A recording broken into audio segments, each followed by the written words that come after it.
Time for a haircut. Very definitely. And for you too.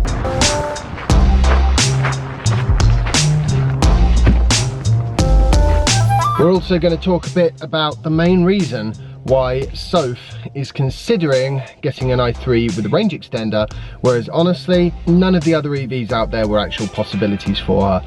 Even the Tesla, I did worry that it wasn't going to really work. Daddy, are we going to get the haircut first? We're going to go get a haircut right now.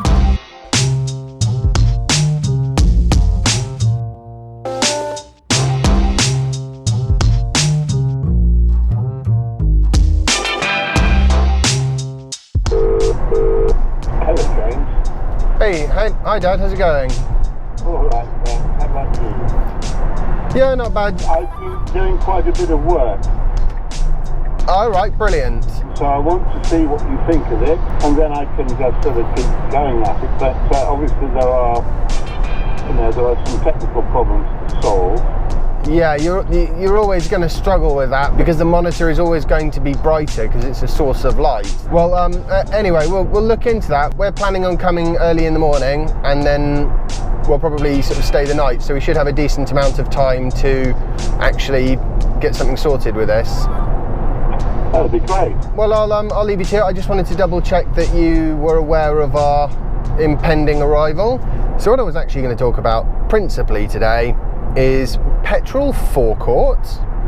Wow, that is a departure from usual subject of conversation on this YouTube channel, but nonetheless it does make sense because Shell have recently announced that they're going to be putting quick chargers at some of their petrol forecourts in the UK and Netherlands, I think, is where they're going to start. It's principally in Europe they're sort of looking at the moment, because as the number of electric vehicle drivers increase, they don't want to be losing that custom. But this actually really is quite an exciting development, I think, and something that I've predicted for a while now. And the reason I think it's quite exciting actually comes back to Zoe and her looking for an EV.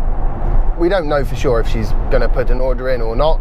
She's going to take some time and think about it because her driving needs are quite fluid at the moment.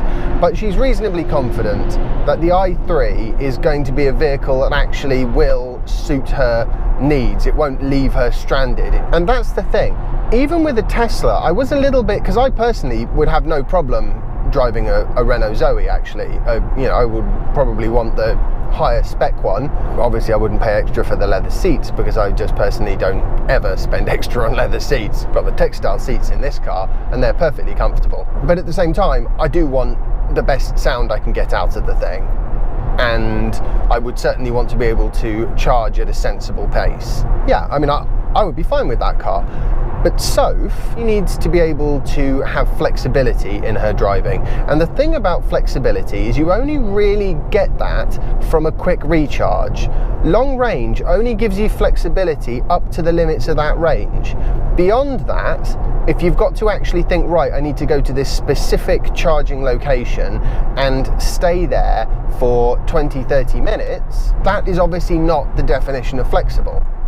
So there's two parts to that. There's the location of the chargers and also how long you're stuck there. Well, the how long you're stuck there bit gets better as the battery size increases and the rate of charge increases. But you've still got the problem of where you go to charge, something that the petrol forecourts can really help out. One of the great benefits of petrol is that you're usually only ever about 2 or 3 miles from a petrol station. They're everywhere. So if we can get quick chargers into hopefully all of them, but to begin with some of them, then that would make it much easier to drive an electric vehicle and not lose that flexibility. I mean, even with this car, if I stop for 10 minutes, I'll put in 30-40 miles of range at least.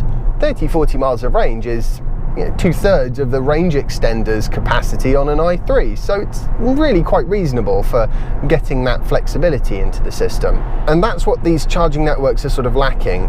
Electric vehicles are never going to be a goer for everyone until they have that flexibility.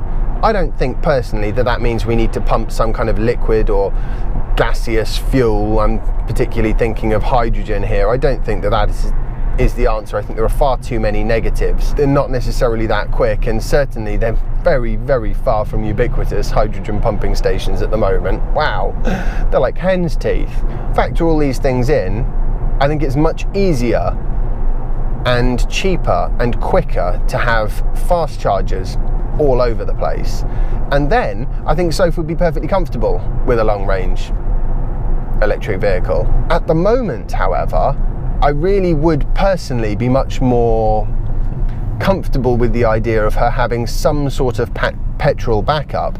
Not because I think she would use it very much or because I think it's good to use petrol. I certainly don't think that. I'm sure she would use it incredibly infrequently, but what it would mean is she'd have that safety net. Very exciting, the idea of getting these quick chargers into optimal locations and hopefully in lots more places. I mean, that's one of the real key things here is the number of chargers, and their distribution a bit more even always helps, so that the max distance to your local charger is not that great, because of course nobody wants to have to drive out of their way in order to charge or fuel or whatever. Uh-oh, I've put Jasper to sleep. Ugh. You know, I used to think it was the car that put him to sleep. Now I'm starting to think... Hi Jessie, come on Key.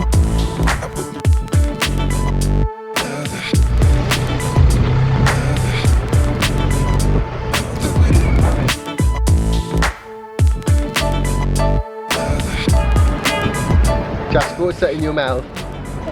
A lolly? Oh wow, is that because you're a good boy? There is something so refreshing about a good haircut. Definitely need to clean this. My car is so dirty, I reckon it's probably seriously impacting range. Not exactly the kind of slippery, smooth surface that you want when gliding through the air at high speed.